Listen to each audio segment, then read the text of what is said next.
শুভ সন্ধ্যা প্রত্যেককে। ইতিহাসের পাতায় আরও একবার প্রত্যেককে স্বাগত জানাই। এসএসসি সেকেন্ড এসএলএসটির রেজাল্ট আগামী মাস অর্থাৎ নভেম্বরের ফার্স্ট উইকের মধ্যে প্রকাশিত হতে চলেছে। তারপরেই কিন্তু ইন্টারভিউ প্রক্রিয়া শুরু হবে। কিন্তু এই ইন্টারভিউ প্রক্রিয়ার আগেই কিন্তু ডকুমেন্ট ভেরিফিকেশন হবে, কারণ কেউ যদি ভুল ইনফরমেশন বা মিস ইনফরমেশন দিয়ে থাকেন তাহলে অবশ্যই সেই ইন্টারভিউ প্রক্রিয়া অংশগ্রহণ করতে পারবেন না।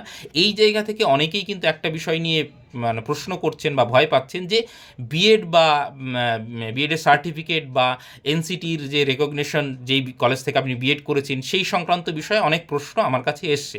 তো এই বিষয়টা আমি আজকে ক্লিয়ার করার চেষ্টা করি। প্রথম কথা হচ্ছে যে মন থেকে প্রথমত ভয়টা দূর করুন। আপনি যদি কোনো একটা বৈধ ইউনিভার্সিটির অধীনে বিএড কলেজ থেকে বিএড করে থাকেন তাহলে আপনার কোনো রকম কোনো চিন্তার কারণে, বিশেষ করে যারা ওয়েস্ট বেঙ্গল থেকে বিএড করেছেন তাদের তো একদমই চিন্তার করার কোনো কারণ নেই, একদম কোনো রকম কোনো সমস্যা হবে না। এইটা প্রথম কথা। দ্বিতীয় কথা হচ্ছে যে বিএড কলেজগুলো আগে বিভিন্ন বিশ্ববিদ্যালয়ের অধীনে ছিল, পরবর্তীকালে বাবা সাহেব আম্বেদকর ইউনিভার্সিটি করে একটা সেন্ট্রালাইজ মানে একটা ছাতার তলায় আনা হয়েছে বিএড কলেজগুলোকে।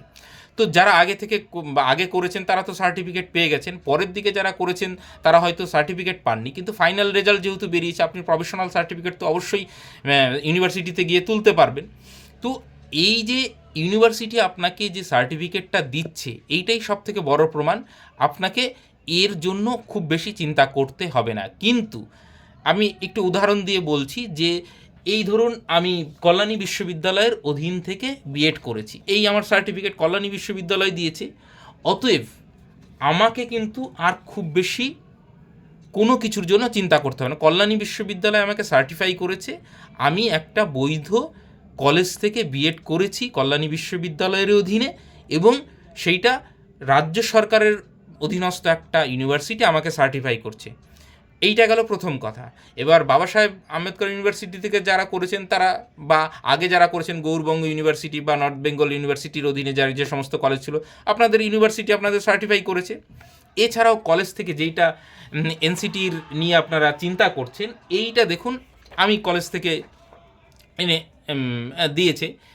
এইটা হচ্ছে যে কলেজে আমি মানে বিএডটা করেছি সেই কলেজে প্রথম 2012 সালে কিন্তু এইটা আপনাকে রেকগনিশন লেটার দিচ্ছে ওই কলেজটাকে, অর্থাৎ 12 সাল থেকে এই কলেজটা বিএড করানো প্রথম চালু করে। এইটা হচ্ছে রেকগনিশন লেটার। এইটা হচ্ছে এনসিটির যে রিজনাল অফিস মানে ইস্টার্ন রিজন, সেইখান থেকে এইটা তারা পেয়েছে, এবং সেইটাই আমার কাছে বড় প্রমাণ যে এই কলেজটা এনসিটির মানে যে গাইডলাইন সমস্ত ফুলফিল করে তারা রেকগনিশন পেয়েছে। এইটা গেল প্রথম কথা। কিন্তু রেকগনিশন অনেক সময় বাতিল হয়। আমি তো প্রথম 2 বছরের বিএড করেছি 15-17-তে, তাহলে সেই সময় কি ওই বিএড কলেজটার এনসিটির অনুমোদন ছিল? সেইটার প্রমাণ হচ্ছে এইটা দেখুন 15 সালের অনুমোদনের সেই কপি। তো এই যে 15 সালের অনুমোদনের কপি, আপনাকে দুটো কপি দেখালাম। একটা হচ্ছে প্রথম যেটা অনুমোদন পেয়েছিল এনসিটি থেকে, আর এই যে আমি 15 সালে যে বিএডটা করেছি 15-17 তার অনুমোদন কপি হচ্ছে এইটা। ঠিক আছে, এই দুটো আমার কাছে রয়েছে। অতএব এই দুটো প্লাস এই আমার সার্টিফিকেট, অতএব বিএড নিয়ে আমার আর কোনো রকম, এই সার্টিফিকেটই যথেষ্ট। তারপরেও যদি আপনাদের মনে হয় এনসিটির অনুমোদন আপনারা নেবেন, তাহলে সেই কলেজে গিয়ে যেই কলেজ থেকে বিএড করেছেন সেই কলেজ থেকে নিতে পারেন। বাইরে থেকে যারা বিএড করেছেন বিশেষ করে তাদের ক্ষেত্রে কিন্তু এইগুলো একটু বেশি ভেরিফাই করা হয়। পরিষ্কার কথা, যারা ওয়েস্ট বেঙ্গল থেকে করছেন আমি একদম 100% নিশ্চয়তার সঙ্গে আপনাদের বলছি আপনাদের 0% সমস্যা, কোনো সমস্যা হবে না।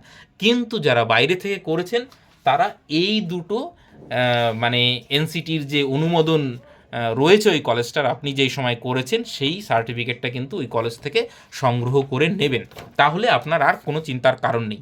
ঠিক আছে, যেটা বাইরে থেকে করেছেন, ধরুন হিমাচল থেকে করেছেন, হরিয়ানা থেকে করেছেন, তাহলে সেইগুলো কিন্তু একটু মানে ভেরিফাই করে দেখা হয়।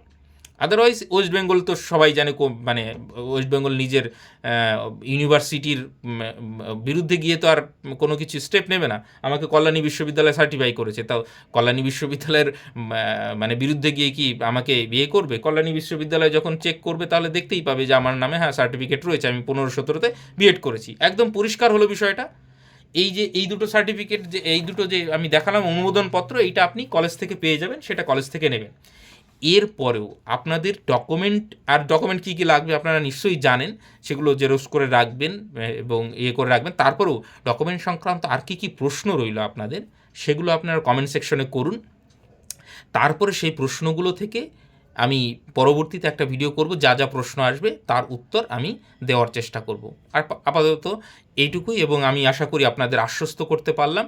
এবং আবারও বলছি, ওয়েস্ট বেঙ্গল থেকে যারা বিএড করেছেন, বাবা সাহেব আম্বেদকর ইউনিভার্সিটি থেকেও যদি করে থাকেন এবং সার্টিফিকেট না পেয়ে থাকেন, আপনি প্রফেশনাল সার্টিফিকেটেই কিন্তু আপনার কাজ চলে যাবে।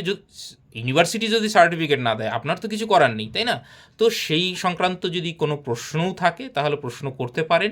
এবং যারা প্রফেশনাল সার্টিফিকেট, বা আপনি খোঁজ নিয়ে দেখুন আপনার সার্টিফিকেট হয়েছে কি না, তাহলে ইউনিভার্সিটি থেকে সংগ্রহ করুন। আর আবারও বললাম যে যেগুলো প্রশ্ন থাকছে তার পরবর্তী আমি ভিডিওতে এই প্রশ্নগুলোর উত্তর আপনাদের দেওয়ার নিশ্চয়ই চেষ্টা করব। আপাতত সকলকে অসংখ্য ধন্যবাদ।